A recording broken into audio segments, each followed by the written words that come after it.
la CAI Plateforme Nation, des membres du cabinet du Premier ministre de facto Ariel Henry seraient impliqués dans la libération des membres du gang armé 400 Maozo qui opère à Croix-des-Bouquets, municipalité au nord-est de la capitale, relève le directeur exécutif du Réseau national de défense des droits humains, RNDDH, Pierre Espérance, lors d'une intervention à l'émission Tichesba sur Alter Radio 106.1 FM.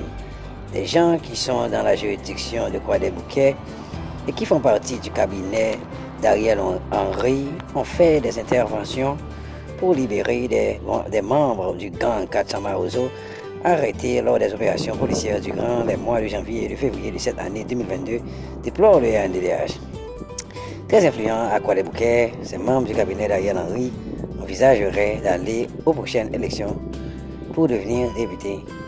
Ils ont fait des interventions pour permettre à la population de retourner chez elle et aux activités de reprendre le cours normal. De l'argent a été décaissé à cet effet, dénonce le Réseau national de défense des droits humains. Ces personnes influentes seraient à l'origine de la trêve annoncée par le groupe armé 400 Maozo. Ces derniers jours, ajoute l'organisme de défense des droits humains, près d'une dizaine de membres du groupe armé 400 Maozo qui sème la terreur depuis plusieurs mois à Croix-des-Bouquets ont été arrêtés par la police nationale d'Haïti, PNH, entre les mois de janvier et février 2022, dont les membres influents du gang Choubi Fénelon, connu également sous le nom de Yuri Fénelon, et Christopher Alexandre, alias Watoto. Place Bandi yo c'est dans la prison avec un bataire, déclaré Ariel Henry dans une adresse à la nation le 18 mars 2022, dans laquelle il s'inscrit en faux compte toute convenience voire protection de son gouvernement de facto avec les bandits armés.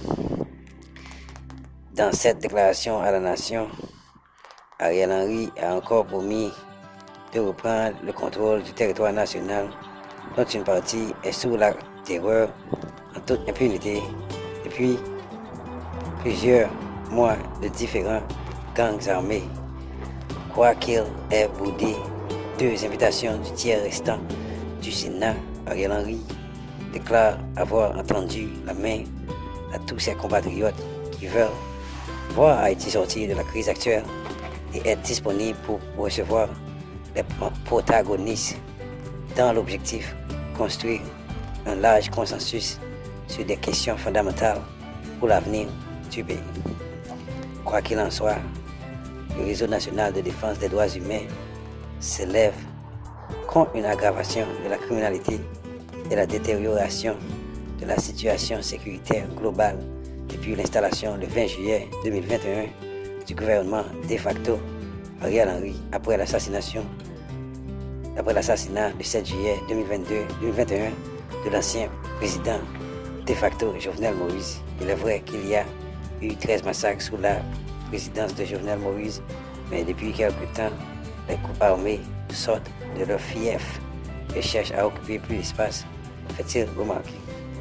Cette situation serait maintenue par le régime du parti haïtien tête calé PHTK pour garantir la continuité au pouvoir, dénonce l'organisme de défense des droits humains. Parallèlement, le RNDDH dénonce un plan d'assassinat mis en branle par l'ancien président du PHTK, Michel Martelly, à l'encontre de son directeur exécutif, Pierre Espérance.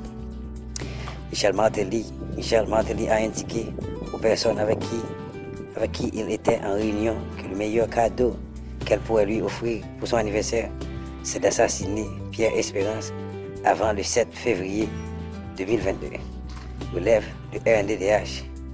Des véhicules appartenant à la Fédération des gangs armés G9 en famille alliée et à la brigade de surveillance de air protégé BSAP, une unité au sein du ministère de l'Environnement MDE, ont été identifiés lors de cette rencontre.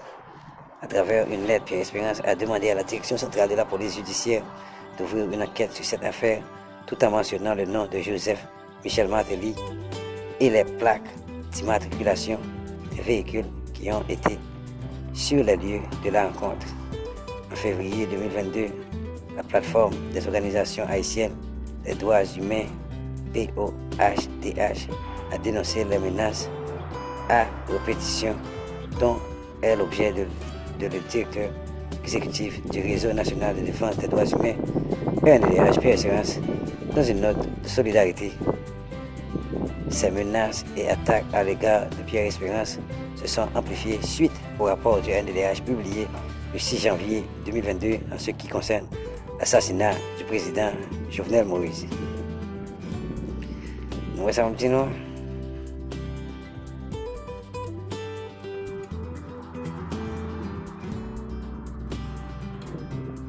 Et des autres qui ont fait. Tout bagaille.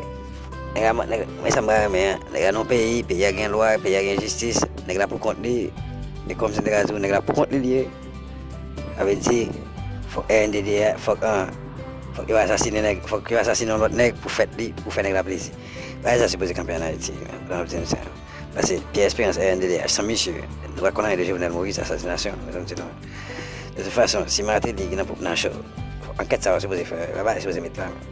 Menace on est comme ça, ça va mettre là, monsieur. C'est Jovenel, ça que fait Jovenel Moïse là. Il a menacé monsieur. Bah monsieur va jamais arriver sur la radio, pas jamais quelqu'un qui t'en dit bah monsieur. Il menace les gars pour tête li, pas quelqu'un qui connaît rien. Même monde qui connaît va dire hein. La casse ça, nous pas avancer comme ça monsieur. Pas oublier on a la plateforme Nation, pas oublier abonner sa chaîne YouTube nous, ensuite pas oublier partager like subscribe. On a la plateforme Nation.